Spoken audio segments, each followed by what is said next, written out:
My son Benjamin and I are back inside the office, and have you turned it back on yet? No. Turn it back on. Let me call you from my other phone, see what happens. Anyway, it's a work day. It's a Friday. We're busy. Nick had to go to the school to do an IEP on Ashton and one on Cheyenne. Then he picks the kids up. Then he's going to have to come home, and he and I have to go get brake pads for and axle grease and for the F-150. I'm going to have to go online and order an ABS module, because none of the parts stores around here can get it, and if they did get it, they'd charge 3-4 times what it's worth. And I'm going to do the same thing I did for the front yoke on it.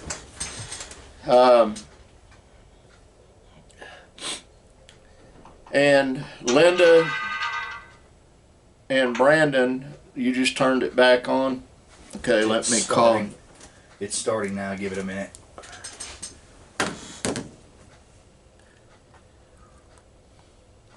Oh, what we're doing, I had Benjamin paint. There's a metal area underneath where the old where the old glove box setup was supposed to be, and on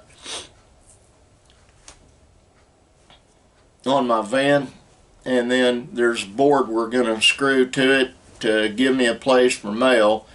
And then today or tomorrow or Monday, I should have the thing I got off some guys I know, the Chin brothers. I didn't realize they were going to send the part from their warehouse in Beijing. So it's like, oh yeah, we'll get that right to you, and then wait 2 weeks for it to get here. That's okay though. It's all good. It's all good. And if that doesn't work, if I don't ever get it, we'll build something. I'm getting it for free, so you know, you can't complain on free. Is it back started? Yeah. Let me try calling you and see if it works.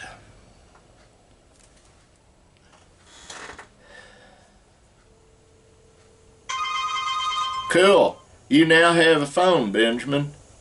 Hello. I hung up on you. I don't want to talk to you anyway. I don't blame you. I wouldn't want to talk to me either if I... Okay, take that big old box right there out of here into the shop, and then after I do my vlog, I'll string this guitar and we'll do an equipment run through. My buddy Nuno sent me this. It's one of his old ones. He was teaching his son how to play guitar on it. It had steel strings rather than nylon, simply because he wanted his kid to develop some calluses. And so that's all fine and good. It's a classical type guitar, but it's a 3/4, meaning 3/4 of the amount of frets. I've got one that my brother gave me on the back wall, but this one's newer and in a lot better shape, you know, so when I get it all said and done, it'll be fine, and it's for some stuff I want to do. I'm going to read the top 10. This isn't my opinion, it's someone else's opinion on the top 10 scariest places in Oklahoma. We will be filming at most of these.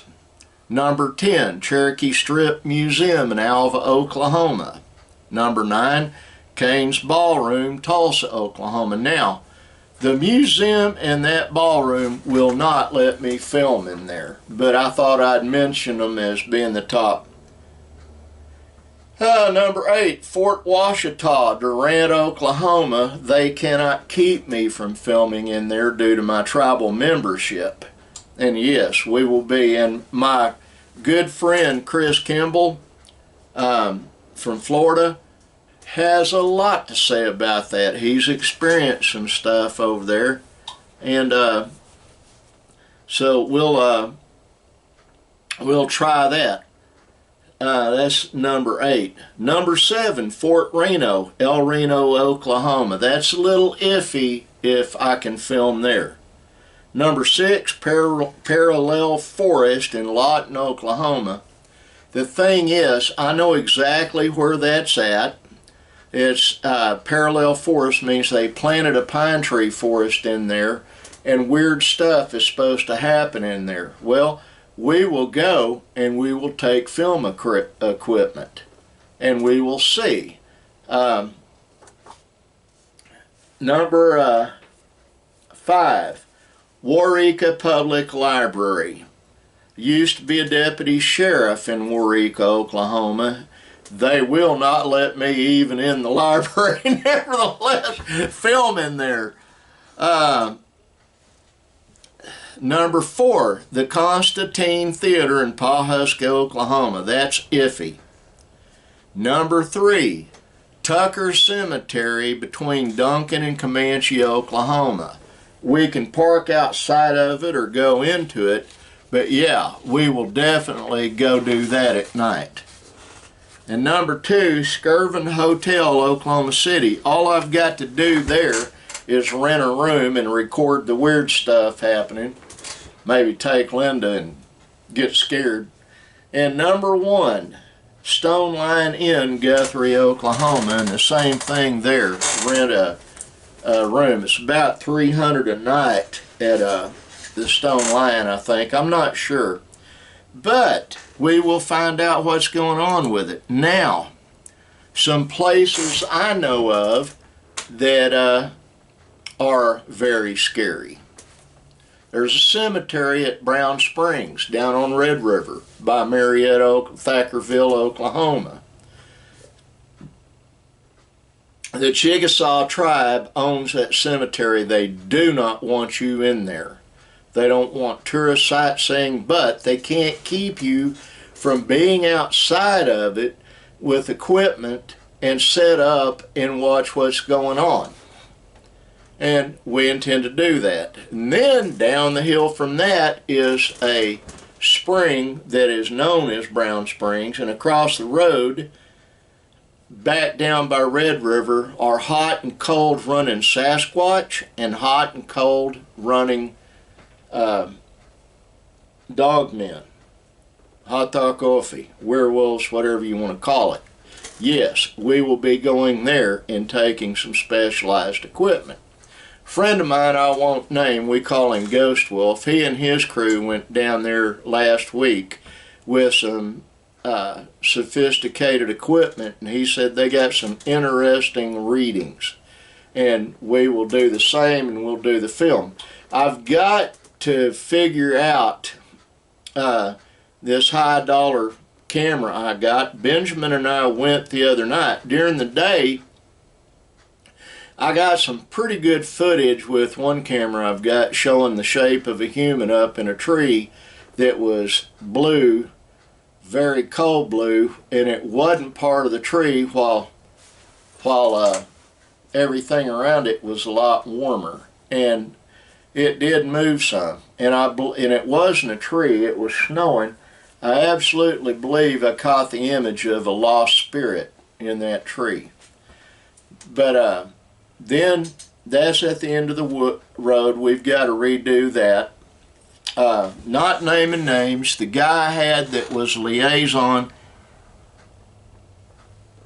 between myself and the Sci-Fi Channel got angry and tried to big dog one of the executive producers and was drunk when he called him up, and I didn't know the boy had an alcohol problem, but evidently he's got an alcohol problem plus he's got cancer, which is stupid. The two, you know, drinking alcohol's stupid anyway, but doing it while you're on chemo, that is a definite no-no. So that got shot. Doesn't matter.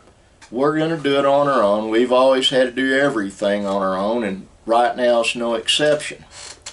But going to Brown Springs, going to the cemetery at Brown Springs, going to Honobia, which everyone local pronounces Honobia, there's some stuff there I'd like to film.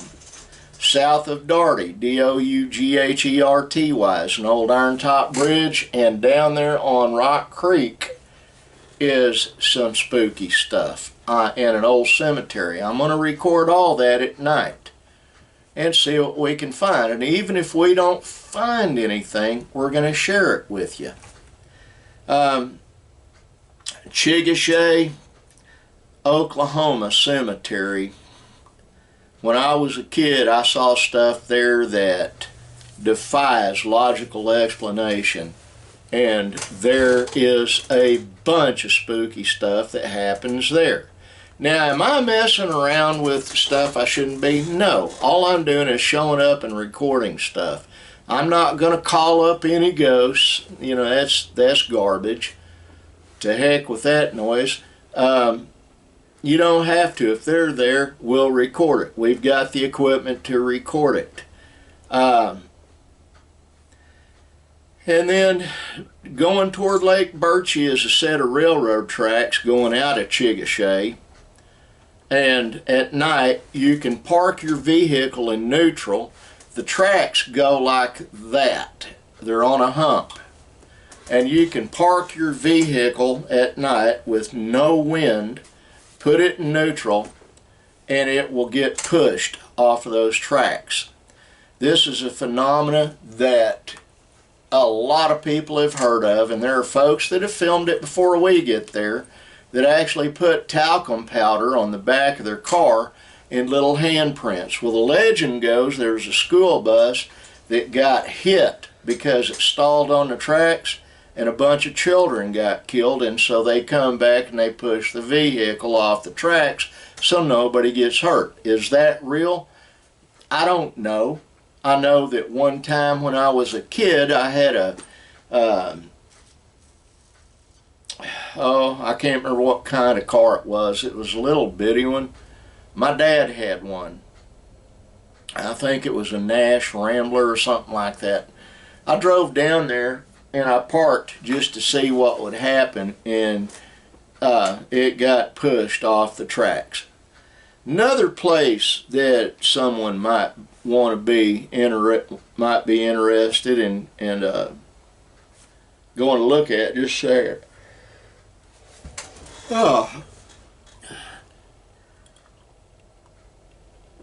Over west of Springer, Oklahoma, there's an outfit I think off of Highway 53, and even on the maps it's listed as Magnetic Hill.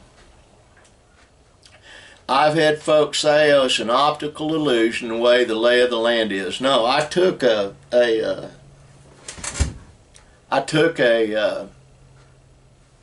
level. As a matter of fact, it's hanging on the wall in there, and laid it, and it definitely went uphill. It wasn't going downhill. Well, I can try to show you a little something here if it'll work. Me.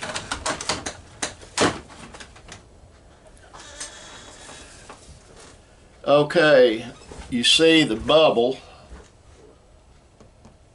in the center, and you lift this up and the bubble goes up toward it. Well, that's what happened when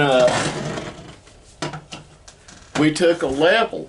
It showed it was going uphill, but